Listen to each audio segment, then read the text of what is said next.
నమస్తే, welcome to KNR channel. నేను KV. ముందుగా హెడ్లైన్స్. కేంద్ర ప్రభుత్వం అమలు చేస్తున్న ప్రధాని వయోశ్రీ యోజన పథకాన్ని అర్హులంతా సద్వినియోగం చేసుకోవాలి. బీజేపీ నేత రూపాకల రవికుమార్ వెల్లడి. అందరినీ కలుపుకొని పోతూ నిత్యం పోరాడుతున్న దేవినేని ఉమాకే మైలవరం సీటు ఇవ్వాలని అర్థిస్తున్న కార్యకర్త. రఘు విద్యా సంస్థల ఆధ్వర్యంలో ఈ నెల 29 నుంచి 3వ తేదీ వరకు వైర్లెస్ యాంటీనా మైక్రోవేవ్ సింపోజియం సదస్సు. అనకాపల్లి జిల్లా సబ్బవరం మండలంలో మేజర్ పంచాయతీ పెద్దనాయుడుపాలెం దరి గణపతిపురంలో స్వయంభూగా వెలిసిన గణపతి భ్రమరాంబిక సమేత మల్లికార్జున స్వామి ఆలయ పునర్నిర్మాణ విగ్రహ ప్రతిష్ఠా కార్యక్రమం బుధవారం ఉదయం అంగరంగ వైభవంగా జరిగింది. పెందుర్తి ఎమ్మెల్యే అన్నంరెడ్డి ఆదిప్ రాజ్ విగ్రహ ప్రతిష్ఠా వేడుకల్లో పాల్గొని స్వామివారిని దర్శించుకున్నారు. అనంతరం ఆయన మాట్లాడుతూ స్వామివారి ఆశీస్సులు ఎల్లవేళలా ఈ ప్రాంత ప్రజలపై ఉండాలంటూ కోరుకుంటున్నట్లు తెలిపారు. కాగా తన వంతుగా ₹1,00,000 విరాళం ఆలయ అభివృద్ధి కమిటీ సభ్యులకి అందజేశారు. ఈ కార్యక్రమంలో నాయకులు అజయరాజ్, బోకం రామనాయుడు, బైలపూడి దేవుడు బాబు, డి ప్రసాద్, కరీబాబు, మడల లక్ష్మణ్, బోకం రామకృష్ణ, సబ్బవరపు శివ, కిల్లి వెంకట సత్యనారాయణలు పాల్గొన్నారు. చాలా సంతోషం. మరి ఎప్పటి నుంచో కూడా ఈ ప్రాంత ప్రజలు, ముఖ్యంగా పెదనాయుడుపాలెంకి సంబంధించినటువంటి ప్రజలందరూ తాలూకు ఆకాంక్ష, చిరకాల కోరికగా ఎప్పటి నుంచో కూడా ఇక్కడ ఒక దేవాలయం నిర్మించాలి, ఆ పరమశివుడి యొక్క దేవాలయం నిర్మించాలి అని చెప్పి ప్రతి ఒక్కరు కూడా ఒక సంకల్పంతో మరి దీన్ని మొదలు పెట్టడం. మరి ఈరోజు మరి ఆ మల్లికార్జున స్వామివారి ఆలయాన్ని ఇవాళ ప్రాణప్రతిష్ఠ చేయడం చాలా సంతోషంగా ఉంది. మరి అందులో ఈ పుణ్యకారణం కార్యంలో పెద్దలందరికీ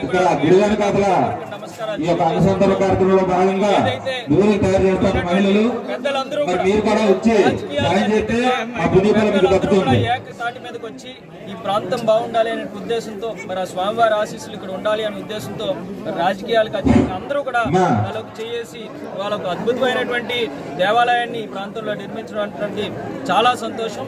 మరి ఆ స్వామివారి ఆశీస్సులు ఎల్లప్పుడూ కూడా ఈ ప్రాంతం మీద, ఈ ప్రాంత ప్రజలందరి మీద కూడా ఉండాలి. ప్రతి ఒక్కరూ అష్టైశ్వర్యాలతో ఆనందంగా ఉండాలి అని చెప్పి మనస్ఫూర్తిగా కోరుకుంటున్నాం.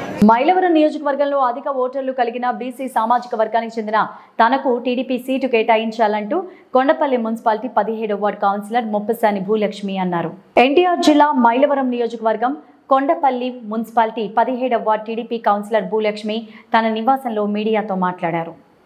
మైలవరం నియోజకవర్గంలో బీసీ సామాజిక వర్గ ఓట్లు అధికంగా ఉన్నాయని, అందుకే వైసీపీ టికెట్ కూడా బీసీ యాదవ సామాజిక వర్గానికే ఇచ్చారని, నేను కూడా బీసీ యాదవ సామాజిక వర్గానికి చెందినదాన్నని, టీడీపీ మహిళను కనుక టికెట్ తనకు ఇస్తే విజయాన్ని సాధించి మీకు బహుమతిగా ఇస్తానని వెల్లడించారు. లిఖితపూర్వకంగా మంగళగిరి కార్యాలయంలో, అలానే సోషల్ మీడియా ద్వారా అనేక పర్యాయాలు తెలియచేశారని చెప్పారు. తనకు నియోజకవర్గంలో యాదవ కులస్తుల్లో ఉద్యోగుల మద్దతు, ఎస్సీ ఎస్టీ మైనార్టీల మద్దతు ఉందని పేర్కొన్నారు. బీసీలకు పెద్దపీట వేస్తాన్న చంద్రబాబు బీసీలను గుర్తించి తనకు సీటు ఇవ్వకపోతే టీడీపీ మైలవరంలో ఓటమి చవి చూస్తుందని పేర్కొన్నారు. బీసీలకు సీటు అడిగి ఉన్నాను. బీసీ తరపున నాకు సీటు కేటాయించాలి అని అడిగి ఉన్నాను. అలాగే అధిష్టానానికి కూడా లెటర్ పంపించడం జరిగింది. మీడియా ముఖంగా కూడా 4-5 సార్లు మీకు తెలియజేయడం జరిగింది. కాబట్టి ఈరోజు మైలవరంలో ఉన్నటువంటి వైసీపీ ప్రభుత్వం ఏదైతే ఉందో వాళ్ళు మా యాదవ సామాజిక వర్గానికే సీటు కేటాయించారు. అది కూడా నేను అడిగిన తర్వాత ఆయన కేటాయించడం జరిగింది. నారా చంద్రబాబు నాయుడు గారు కూడా మాకు సీటు కేటాయిస్తారన్న నమ్మకం నాకుంది. ఈరోజు ఇంత బలంగా ఎందుకు అడుగుతున్నాము అంటే కుల సంఘాల మద్దతు ఉంది, అలాగే ఉద్యోగస్తులు కూడా మద్దతు ఉంది మాకు. అవన్నీ వాళ్ళందరి దగ్గర కూడా ఆ మద్దతు తీసుకొని ఈరోజు బీసీ ఎస్సీ ఎస్టీ మైనార్టీ వాళ్ళ దగ్గర కూడా మేము మద్దతు తీసుకొని ఉన్నాము. మద్దతు ఇచ్చారు వాళ్ళు కూడా. అలాగే ప్రతి గ్రామానికి కూడా ఈ సంవత్సరం నుంచి కూడా మేము తిరుగుతూనే ఉన్నాము. మా మైలవరం నియోజకవర్గంలో ప్రతి గ్రామానికి కూడా తిరిగాను. వాళ్ళందరూ కూడా నాకు సపోర్ట్ చేశారు, చేస్తానని కూడా చెప్పారు.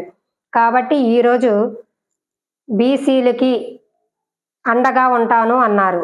బీసీలకి సీట్లు ఇస్తాము అన్నారు. బీసీల్లో కూడా నాకు సీటు ఇవ్వమని నేను అడుగుతున్నా.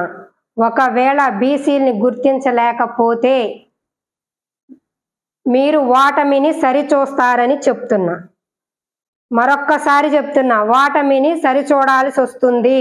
మానవ హక్కులపై విద్యార్థులకు అవగాహన కల్పించేందుకు ప్రతి కళాశాలలో ఈ తరహా అవగాహన సదస్సులు నిర్వహిస్తున్నట్లు దామోదర్ సంజీవయ్య విశ్వవిద్యాలయం మాజీ ఉపకులపతి professor why Satyanarayana, human rights council రాష్ట్ర ప్రధాన కార్యదర్శి మంత్రి శ్యామ్ ప్రసాద్లు పేర్కొన్నారు. విశాఖలోని సాంకేతిక ఇంజనీరింగ్ కళాశాల విద్యార్థులకు మానవ హక్కులు తదితర వాటిపై విస్తృతంగా అవగాహన కార్యక్రమాన్ని కల్పించారు. విద్యార్థులంతా మానవ హక్కులపై అవగాహన కలిగి ఉండటం వల్ల ఎంతో మేలు చేకూరుతుందని తెలిపారు. దీనిపై ప్రజలతో పాటు కళాశాల స్థాయి విద్యార్థులకు సైతం ప్రత్యేకంగా అవగాహన కల్పిస్తున్నట్లు పేర్కొన్నారు. ఈ కార్యక్రమంలో కమిటీ ప్రతినిధులు, కళాశాల ఉపాధ్యాయులు, విద్యార్థులు తదితరులు పాల్గొన్నారు.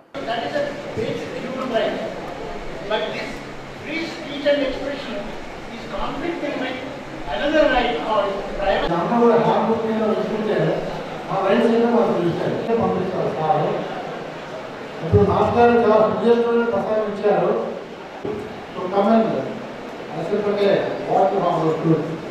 అంత ఇంగ్లీష్ మీడియం కాబట్టి అర్థం కాలేదు అన్నాం. కానీ టెక్నికల్ వర్క్ ఉంటే వాటిలా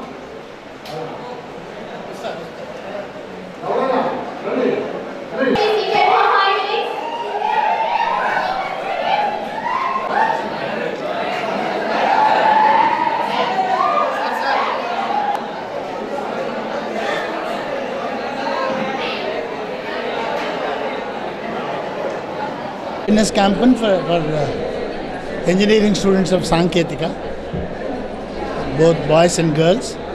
Ikkada వాళ్ళకి ఏంటంటే women's rights, child rights, especially with special emphasis women rights మీద ఈ ప్రోగ్రామ్ కండక్ట్ చేసింది మన హ్యూమన్ రైట్స్ కౌన్సిల్ విశాఖపట్నం. మానవ హక్కుల అవగాహన సదస్సుని మా human rights council executive committee నుంచి ప్రతి విద్యాలయాల్లో, యూనివర్సిటీల్లో, కాలేజీల్లోని కండక్ట్ చేయడానికి నిర్ణయం చేశారు. దానికోసం మా ఆర్గనైజింగ్ సెక్రటరీ నాయుడు గారు దీన్ని కోఆర్డినేట్ చేస్తున్నారు. అయితే మానవ హక్కుల గురించి ఇంత ఉన్నా సరే చాలామందికి అవగాహన లేకపోవడం, పౌరులకి బాధ్యత లేకపోవడం, పౌరులకి ఏమో హక్కుల గురించి తెలియకపోవడం, ఇవన్నీ కూడా జరుగుతూనే ఉన్నాయి.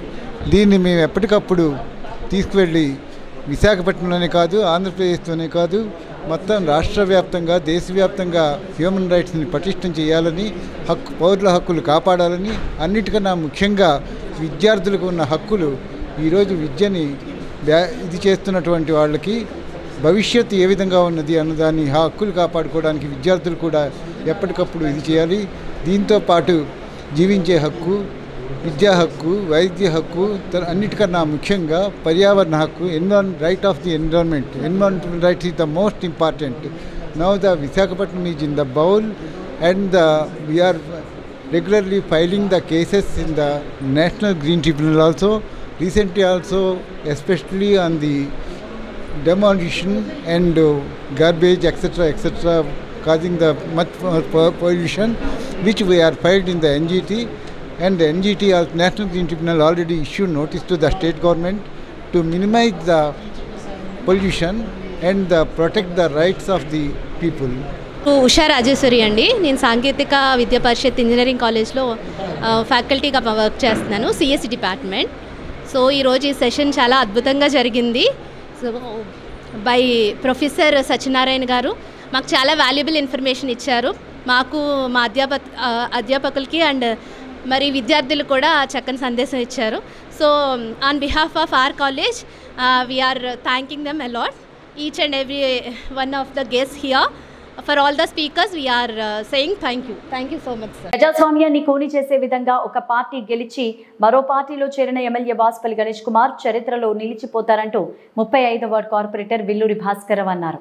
నగరంలో ఆయన మీడియాతో మాట్లాడుతూ రాజకీయ భిక్ష పెట్టిన పార్టీని కాదని మరో పార్టీలోకి చేరడంతో దేవుని దయతో స్పీకర్ కూడా స్పందించి ఏకంగా అసెంబ్లీ నుంచి అనర్హత వేటు వేశారన్నారు. ఇప్పటికైనా నియోజకవర్గంలో స్థానిక ప్రజల కోసం పనిచేసే సమర్థవంతమైన నాయకుడిని వచ్చే ఎన్నికల్లో ఓటర్లంతా ఎన్నుకోవాలంటూ కోరారు.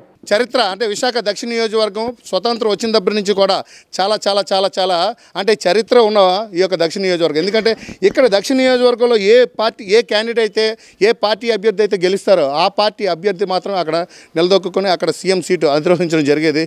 కానీ ఆ చరిత్రకి భ్రష్టు కలిగించేలాగా చరిత్రహీనుడిలాగా ఈ యొక్క దక్షిణ నియోజకవర్గాన్ని ఇక్కడ ఒక నియోజకవర్గంలో ఒక అభ్యర్థిని గెలిపిస్తే ఒక పార్టీ తరపు నుంచి గెలిచి ఇంకో పార్టీలో మారి అతని తాలూకా స్వలాభం కోసం అతని తాలూకా వ్యాపారాలు అభివృద్ధి చేసుకోవడం కోసం అతని తాలూకా అనుచరగానానికి సీట్లు ఓట్లు పదవులు తెచ్చుకోవడం కోసం అని చెప్పేసి ఆయన పార్టీలు మారి ప్రజాస్వామ్యాన్ని కూని చేయడం జరిగింది. కానీ భగవంతుడు ఉన్నాడు. అలాగే శాసనసభ సభాపతి కూడా ఒక చక్కని నిర్ణయం తీసుకున్నారు. ఎందుకంటే అతని ఎమ్మెల్యే అభ్యర్థిత్వాన్నే మళ్ళీ తిరిగి శాసనసభలో అడుగు పెట్టలేని విధంగా ఈరోజు శాసనసభ నుంచి నిజంగా అనర్హత వేయడం నిజంగా విశాఖ దక్షిణ నియోజకవర్గం ప్రజలందరూ కూడా చాలా చాలా ఆనందంగా ఉన్నారు. ఎందుకంటే అతని మీద నమ్మకం ఉంచి విశాఖ దక్షిణ నియోజకవర్గ ప్రజలందరూ కూడా ఓటు వేసి గెలిపిస్తే అతని తాలూకా స్వార్థం కోసం స్వలాభం కోసం పార్టీలు పేరాయించి మారిన అటువంటి ఎమ్మెల్యేకి చరిత్రహీనుడిగా మారాడు. అలాగే భవిష్యత్తులో కూడా అతనికి భవిష్యత్తు ఉండదని చెప్పేసి విశాఖ దక్షిణ నియోజకవర్గంలో రేపు రాబోయే ఎలక్షన్స్లో కంపల్సరీ అతనికి ప్రజలు తగిన బుద్ధి వచ్చేలాగా ప్రజలు తీర్పు చెప్పడానికి కూడా సిద్ధంగా ఉన్నారని చెప్పేసి మీడియా ద్వారా తెలియజేస్తా ఉన్నాను.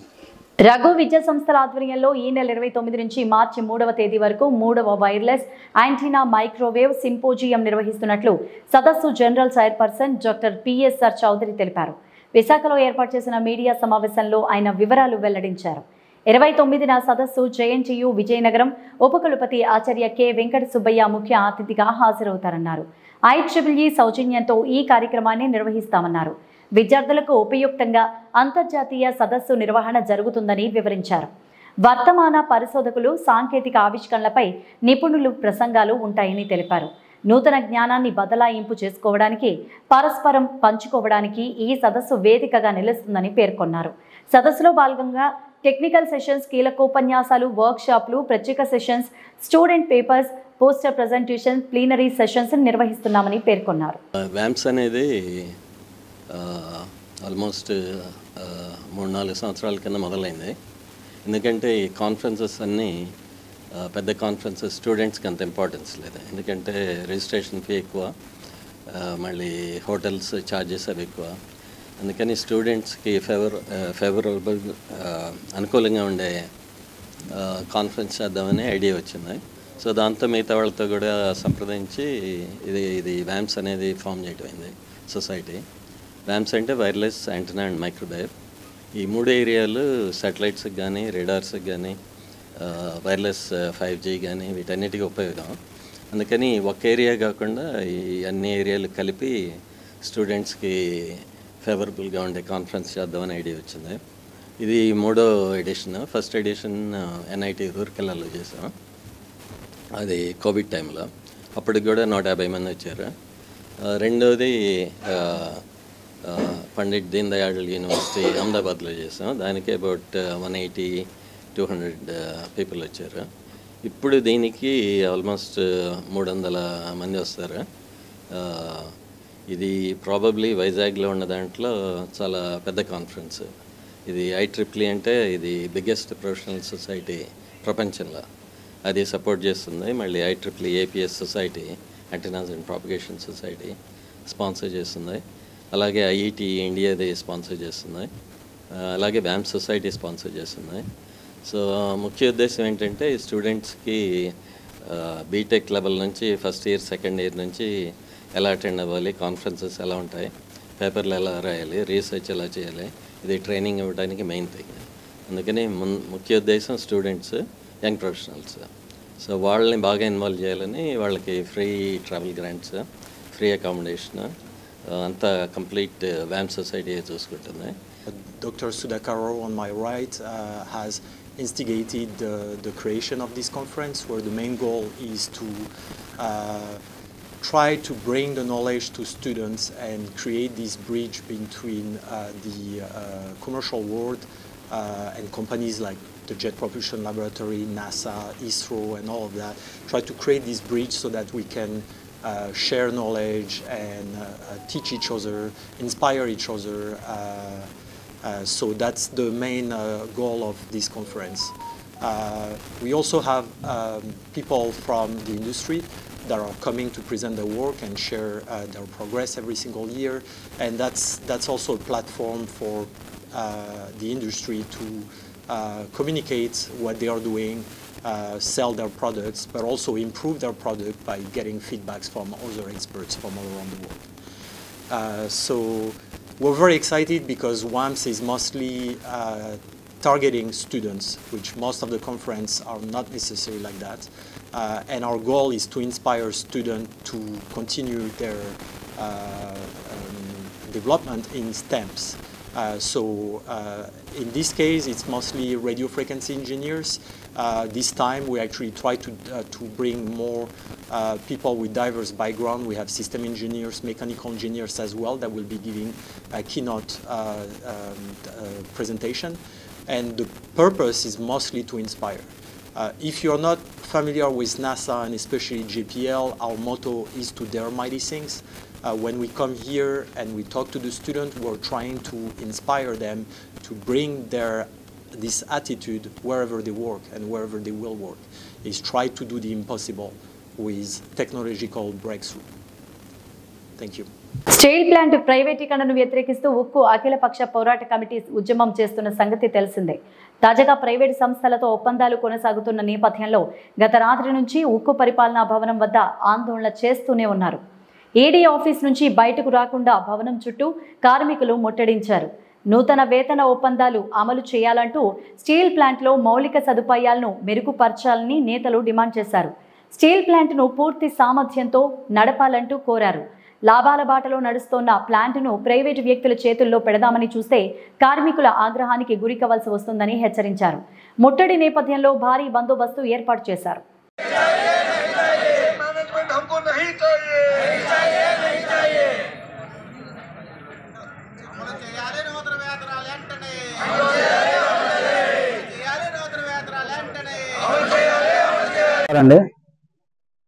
ఉక్కు యాజమాన్యం వ్యవహరిస్తున్న తీరుని ఖండిస్తూ నిన్న రాత్రి నుంచి కూడా ఎడ్మిన్ బిల్లు ముట్టడి కార్యక్రమంలోని ప్రతి ఒక్క కార్యక్రమంలో పాల్గొన్న కార్మికులందరికీ కూడా ధన్యవాదాలు తెలియజేస్తూ నిజంగా యాజమాన్యం కార్మికుల పట్ల వ్యవహరిస్తున్న తీరుని ఖండిస్తూ ముఖ్యంగా కార్మికులకు రావాల్సిన బెనిఫిట్స్ మీద శ్రద్ధ పెట్టకుండా, కార్మికులకు రావాల్సిన వేతనాల మీద శ్రద్ధ పెట్టకుండా, కార్మికులకు చూడవలసిన వెల్ఫేర్ మీద శ్రద్ధ పెట్టకుండా ఎక్కడో ఉన్న కేంద్ర స్టీల్ మినిస్టర్ మీద ఏదో ఆయన హామీ చేశారని చెప్పి వాగ్దానం ఇచ్చారని చెప్పి ఇక్కడ బయోమెట్రిక్ ని తీసుకొచ్చి మా మీద రుద్దడం అన్నది కరెక్ట్ కాదు.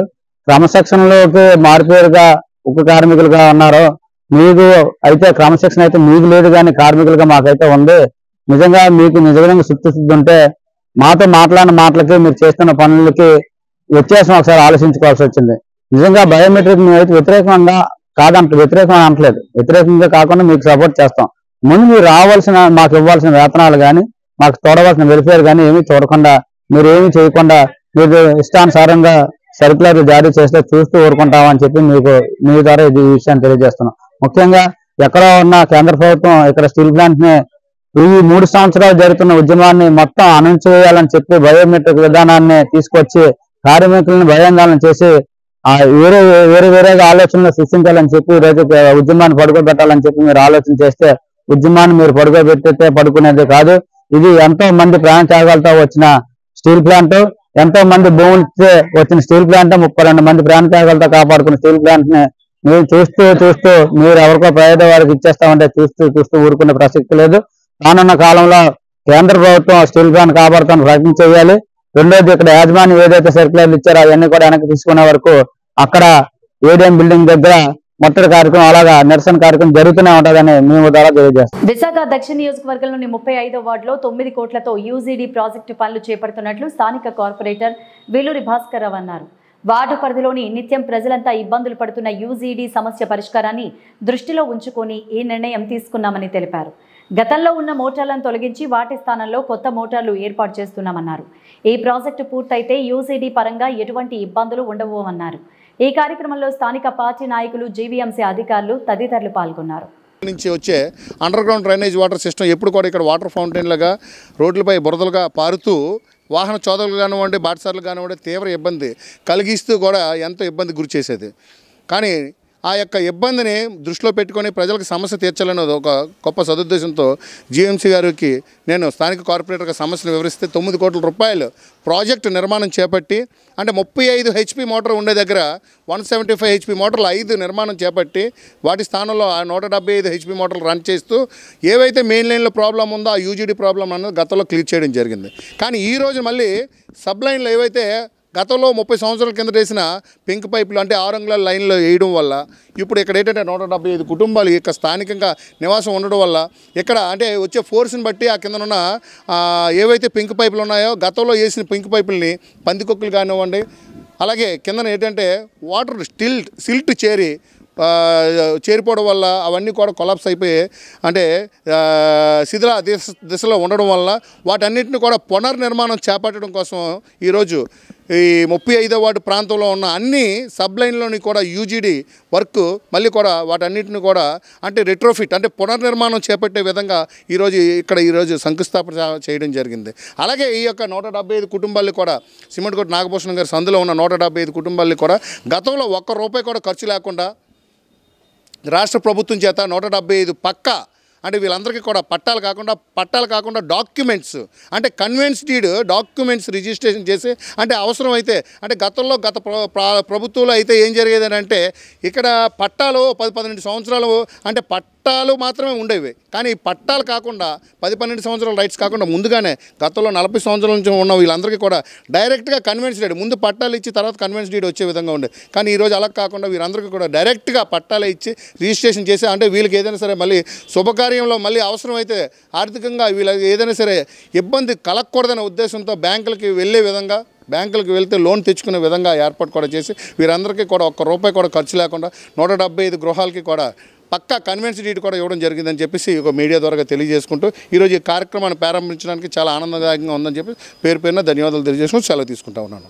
అందరినీ కలుపుకొని పోతూ నిత్యం పోరాడుతున్న దేవినేని ఉమాకే మైలవరం సీటు ఇవ్వాలి అంటూ అర్థిస్తున్నారు కార్యకర్త సుంకర విష్ణు. కార్యకర్తలను, పెద్దలను, నేతలను కలుపుకొని పోతూ నియోజకవర్గంలో ఉన్న ప్రతి సమస్యపై నిత్యం పోరాడుతున్న దేవినేని ఉమామహేశ్వరరావు దయచేసి సీటు ఇవ్వాలంటూ అందిస్తున్న కార్యకర్త సుంకర విష్ణు. ఎన్టీఆర్ జిల్లా మైలవరం నియోజకవర్గం ఇబ్రహీంపట్నం మండలం తుమ్మలపాలెం గ్రామంలో టీడీపీ కార్యకర్త సుంకర విష్ణు మాట్లాడారు. గిట్టని వారు మాత్రమే దేవినేని ఉమామహేశ్వరరావు మీద లేనిపోని అవాస్తవాలు సోషల్ మీడియాలో పెడుతున్నారని, అవన్నీ అసత్యమని, దేవినేని ఉమా ఓడిపోయిన 57 నెలలు కూడా ప్రజలందరితో మమేకమవుతూ ఈ సమస్యపై పోరాడుతూనే నిలదీస్తూనే కలుపుకుపోతున్న వ్యక్తి అంటూ పేర్కొన్నారు. వ్యక్తిగతంగా అనేక మందికి విద్య, వైద్యపరంగా ఆర్థిక సహాయం చేస్తున్న దాతృత్వం గల వ్యక్తి అని తెలిపారు. దయచేసి ఉమాపై వచ్చే రూమర్స్ను వినకుండా తప్పకుండా మైలవరం టీడీపీ టికెట్ను ఇవ్వాలంటూ కన్నీటి పర్యంతమయ్యారు. రక్షించే గొంతు ఆంధ్రప్రదేశ్ రాష్ట్రంలో నాకు తెలిసి మాత్రం అతను ఒక్కడేనండి ముందు బయటకు వచ్చింది. అలాంటి వ్యక్తిని కొందరు రాజకీయాలు ఈ మైలవరం నియోజకవర్గంలో కొందరు నాయకులు పనిగట్టుకొని అతనికి విషప్రచారం చేస్తూ అతని నాయకులు పట్టించుకోవడం చెప్తున్నాడండి. ఈ విషయంలో 100% తప్పండి. ఎందుకంటే వారు చేసిన తప్పుల్ని ఉమాగారి కార్యకర్తలను పట్టించుకుంటూ ముందుకెళ్తుంటే వీళ్ళు చేసిన తప్పులు బయటపడుతున్నాయండి. చెప్తున్నారు ప్రతి ఒక్కళ్ళు, సారికే చెప్తున్నారు డైరెక్ట్గా, ఏమండి నేను ఆ రోజు ఇట్లా వీళ్ళు ఎట్లా చేసి అట్లా చేశారని చెప్పి వీళ్ళే చెప్తుంటే ఇంత జరిగిందని చెప్పి ఉమాగారు మాట్లాడుతున్నారు. అయినా సరే వాళ్ళ తప్పులు క్షమించి వాళ్ళని కూడా కలుపుకుంటూ ముందుకెళ్తున్నాడు. కానీ వీళ్ళు జీర్ణించుకోలేక రేపు ఉమాగారు గెలిస్తే వీళ్ళు మా పెత్తనం చాలదు, ఇతన్ని పంపిస్తని సాగనింపితేనే మాకు మంచి జరిగిద్దని చెప్పి వాళ్ళ ఆలోచనలో ఉన్నారండి. కానీ నీతికి నిజాయితీ పడైన దేణు ఉమాగారు ఏ రోజు కూడా తప్పు చేయలేదండి. ఎందుకంటే నేను దగ్గరుండి చూశానండి.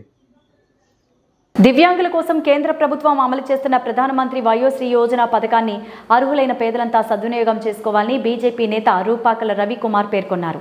విశాఖ పాతనగరంలో సైలాడ పైడితల్లి కళ్యాణ మండపంలో 2వ రోజు ఉపకరణాల పంపిణీ చేపట్టారు. కార్యక్రమానికి ముఖ్య అతిథిగా రాజ్యసభ సభ్యులు జీవీఎల్ నరసింహారావు హాజరై కార్యక్రమం ప్రారంభించారని తెలిపారు. వినికిడి, ఇతర అవయవ లోపాలతో బాధపడుతున్న వారంతా కూడా ముందుగా వారి పేర్లు నమోదు చేసుకుంటే వారికి అన్ని రకాల ఉత్పత్తులు ఉచితంగా అందిస్తామని ఈ సందర్భంగా పేర్కొన్నారు. కార్యక్రమంలో దివ్యాంగుల సంక్షేమ శాఖ అధికారి జె మాధవి, పలువురు బీజేపీ నాయకులు పాల్గొన్నారు. అందరికీ నమస్కారం. నా పేరు రూపాకుల రవికుమారు. ఈ ఎంపీ జీవీఎల్ గారి చొరవతో 7-8 సంవత్సరాల తర్వాత విశాఖ నగరంలో రాష్ట్రీయ వయోశ్రీ యోజన పథకాన్ని మరలా మనం ప్రారంభించడం జరిగింది. 60 సంవత్సరాలు దాటిన ప్రతి స్త్రీ పురుషులకి ఈ కార్యక్రమంలో పేర్లు నమోదు చేసుకొని వారికి కావాల్సిన ఆరోగ్య అవసరాల నిమిత్తం కావాల్సిన ఉపకరణాలు పొందొచ్చు. జనరల్గా 60 సంవత్సరాలు దాటినాక మనిషిలో కళ్ళకి చత్వారం రావటము, వాళ్ళకి కళ్ళజోళ్ళు ఇవ్వటం జరుగుతుంది. పళ్ళు ఊడిపోయిన వాళ్ళకి కృత్రిమ దంతాలు ఇవ్వడం జరుగుతుంది. అలాగే నడుము నొప్పులు ఉంటే బెల్టులు ఇవ్వడం జరుగుతుంది. నడవలేని వాళ్ళకి వీల్ చైర్స్ ఇవ్వటం, ఇలాగా హ్యాండ్ స్టిక్స్ ఇవ్వటం మొదలగునవి ఇవ్వటం జరుగుతుంది. ఈ కార్యక్రమం 8 రోజులు మనం 27వ తారీఖు నుంచి వచ్చే నెల 5వ తారీఖు వరకు కూడా విశాఖ పార్లమెంటు నియోజకవర్గ పరిధిలో అనేక ప్రాంతాల్లో రోజుకొక చోట నిర్వహించడం జరుగుతున్నది. కనుక లబ్ధిదారులందరూ వారి రేషన్ కార్డు మరియు ఆధార్ కార్డులను తీసుకొని వచ్చి ఈ కార్యక్రమంలో పేరు నమోదు చేసుకొని వారికి ఆరోగ్య అవసరాల నిమిత్తము చేయూతనిచ్చే పరికరాలని కేంద్ర ప్రభుత్వం మోడీ గారు ఇస్తున్న పథకాన్ని మీరు సద్వినియోగం చేసుకోవాలని కోరుతున్నాను. ఈ కార్యక్రమ కోఆర్డినేటర్ రూపాకుల రవికుమార్. ఇవే బులెటిన్ అప్డేట్స్. నమస్తే.